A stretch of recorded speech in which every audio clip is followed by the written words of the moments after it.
Magandang hapon. Mabibilis na balita kasabay ng uwian, hapunan at pahinga. Mga up-to-date na balita ngayong araw ng Lunes, garantisadong mabilis lang to.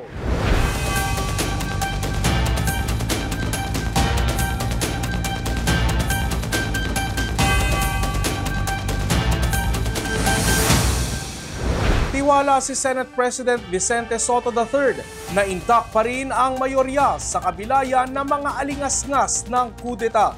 Sinabi rin itong frustrated raw si Senator Ping kaya bibitawan ang Blue Ribbon Committee. Samantala, kanya-kanya namang pahayag sa sinabi ni Minority Leader Alan Peter Cayetano patungkol sa snap elections. Narito ang report.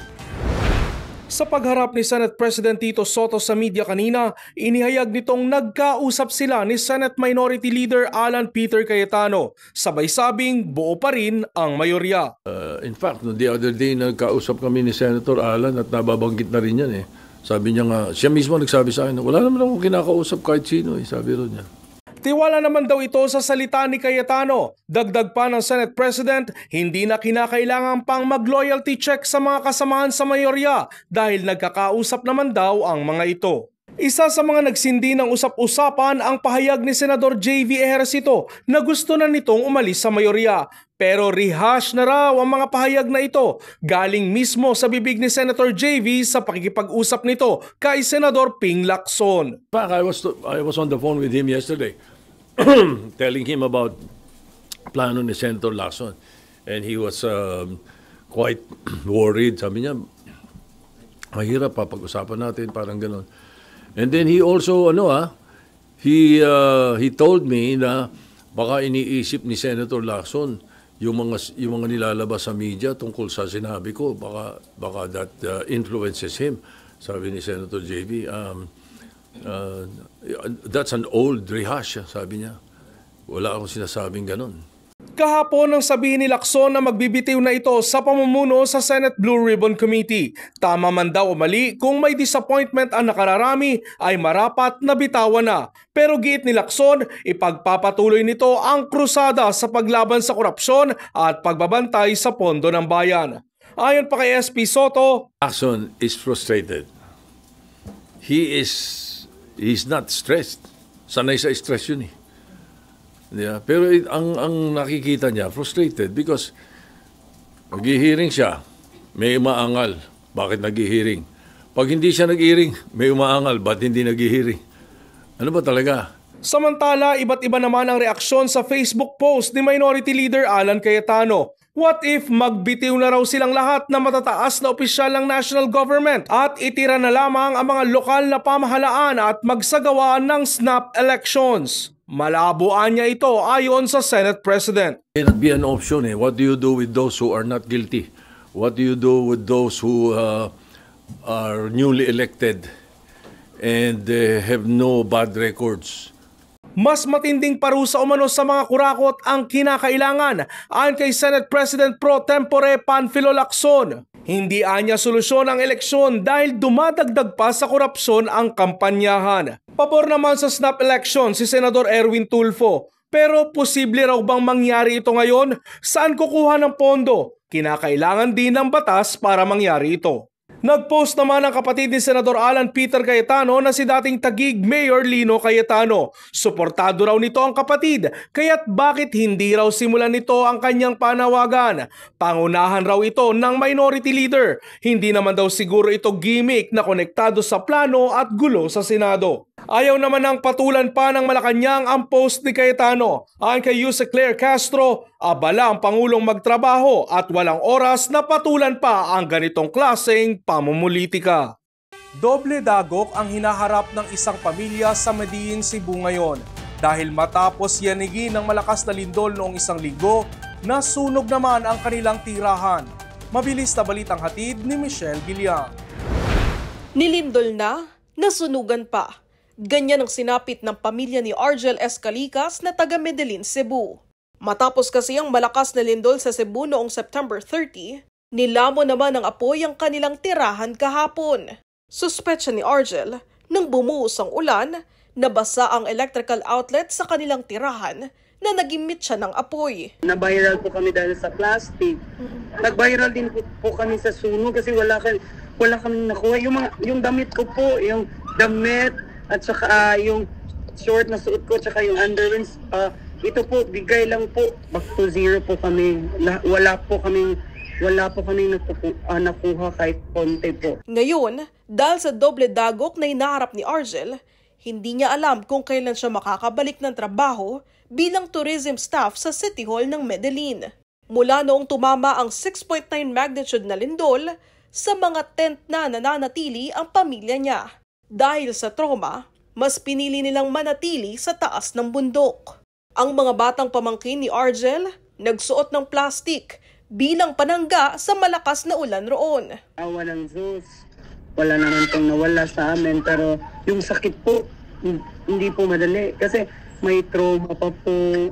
Tapos, ngayon, yung trauma, hindi ko na alam kung paano masusolusyonan. Tapos may sunog pa. Yung ibang tao nga nung pumunta doon, sabi nila, sayang. Bagamat nagpapasalamat si Argel na ligtas sa kapahamakan ng lahat ng miyembro ng kanyang pamilya, palaisipan sa kanila kung paano muli makakapagpundar ng tahanan. Panawagan ko po sa gobyerno po, sa pamunuan ng Pilipinas, sana po matulungan niyo po kami na maitayo po sa muli yung bahay namin.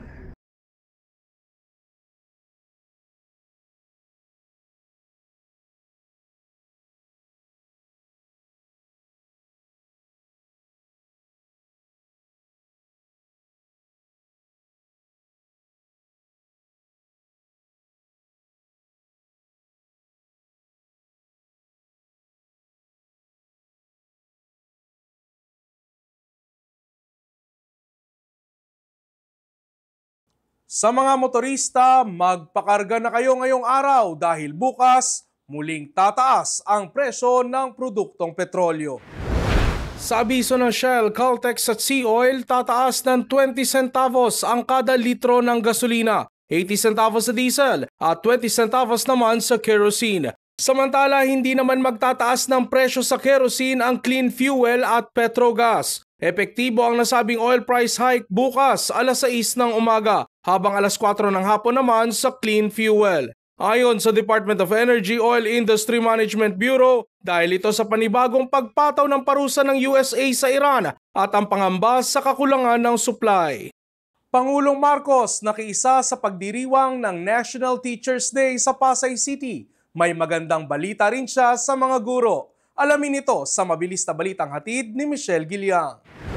Sa pagdiriwang ng National Teachers Day, binigampugay ni Pangulong Bongbong Marcos ang mga gurong Pinoy na tinawag niyang mga bayani. Sa harap ng libo-libong guro sa isang programa sa Pasay City, kinilala ng Pangulo ang mahalagang papel ng mga guro sa buhay ng mga batang mag-aaral. Sa kanyang talumpati, pinuri ng Pangulo ang ilang natatanging guro dahil sa kanilang hindi matatawarang dedikasyon sa pagtuturo. Teacher Marivic Villacampa ng Bulihan Integrated National High School ng Cavite.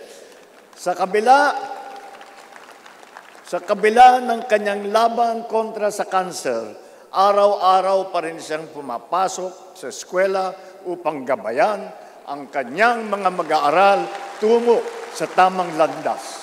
Gayon din, si Teacher Mary Jane Riodica ng Laguna sa kanyang inilunsad na Louisiana Alternative Livelihood and Advancement Project, nagsasagawa siya ng training sa baking, meat processing, paghahabi ng pandan, paggawa ng kandila, computer literacy, at iba pang maaaring mga kabuhayan. Ibinalita rin ng Pangulo ang pagbibigay ng 1,000 pesos na incentive para sa lahat ng public school teachers sa buong bansa bilang bahagi ng pagdiriwang ng World Teachers Day. Ililipat rin daw ang 26 billion pesos na pondo sa education sector na orihinal na nakalaan para sa flood control projects. These funds will be directed to increase funding for classrooms, child nutrition, teacher compensation, and technology in schools. Because we believe that education is the best investment that any nation can make in its people. Michelle Giliang para sa All TV News, Channel 2. At sa sports balita, muling itinanghal na most valuable player si The Kraken, Junmar Fajardo, ng San Miguel Beermen sa ginanap na Leo's Annual Awards para sa Season 49 ng PBA. Mabilis na balitang hatid ni Enzo Laca. Nakuha ni Fajardo ang 3,041 points mula statistics, media at player votes. Ito na ang ikasyam na MVP award ni Fajardo sa PBA at kauna-unahang manlalaro sa pinakamatandang liga sa Asia na nakakuha ng 9 na MVP awards. Sa kanyang 11th year sa PBA, hindi lang nakuha ng 35-year-old Cebuanong MVP noong 2012 sa kanyang rookie season at nung nabali ang tibia nito noong 2020. Naungusan ni Fajardo sa karera ng MVP sina Robert Bolick at Arvin Tolentino. Samantala tinanghal naman na Rookie of the Year si RJ Abarrientos ng Barangay Ginebra. Enzo Laca, All TV News, Channel 2. At yan ang mga up-to-date na balitang nakalap ng All TV News ngayong hapon. Para sa iba pang balitang mabibilis, bisitahin ang aming website, alltv.ph/news. I-like at i-share din ang All TV News PH sa Facebook at YouTube at makinig sa All Radio 103.5. Mapapakinggan nyo na rin po kami ngayon sa Spotify. Ako si Ralph Lopez. 80 days na lang po, Pasko na!